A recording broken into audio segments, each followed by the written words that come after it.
რემონტის პროცესი ახლა ვიცით ჩვეულებრივ ბინებში, როდესაც არის ბევრი გაუთვალისწინებელი მომენტი იჩენს თავს, როდესაც ესეთი მასშტაბური პროექტი არის, მაშინ კიდე მით უმეტეს სხვადასხვა მიმართულებით რაღაც აქცენტები კეთდება და ერთი პატარა დეტალის ამოვარდნაც მთლიანად ცვლის ყველაფერს აბსოლუტურად და ამ მენეჯმენტის მიმართულებას როგორ ახერხებთ?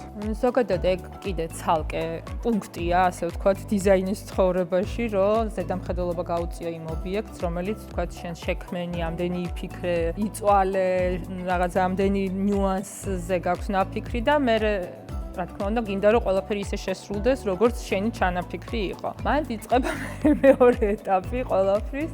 როდესაც ზედამხედველობა გაქვს, ეგ კიდე კარგია. არის ხოლმე რომ თქვა დიზაინს გააკეთებ, ზედამხედველობას არ გიკვეთავს, თქვა დამკვეთი და თვითონ გააკეთებ, მაგრამ მე მაინც ბრუნდებიან და მაინც ერთვებიან ამ პროცესში. კი, ნათია იცი რა, ესე ვიფიქრეთ და შეიძლება შეცვალო, მაგრამ არ გამოვა ის, რაც იყო ჩაფიქრებული. ნუ ასეთ ნიუანსებს ხშირ შემთხვევაში დამკვეთი ვერ ხდება ხოლმე, მე რა თქმა უნდა ყველაფერი მიდის ფინანსებთან. თუმცა ვერ ვიტყოდი, ჩემი აზრით დღესდღეობით მასალების თვალსაზრისით იმ ხელა არჩევანი გვაქვს, რომ ერთი და იგივე დიზაინი თავისუფლად შეიძლება გააკეთო როგორც მაღალი კლასის ხარისხის მასალებით, ასევე ეკონომიურადაც და ვიზუალურად მიიღო ერთი და იგივე დიზაინი. ასე რომ თუ გსურთ მიიღოთ საინტერესო რჩევები რემონტის და ინტერიერის დიზაინის შესახებ, დალაიქეთ ეს ვიდეო, გამოიწერეთ ჩვენი არხი და დააკომენტარეთ ამ ვიდეოს ქვეშ თუ რაიმე დამატებით კითხვა გაქვთ და გაინტერესებთ.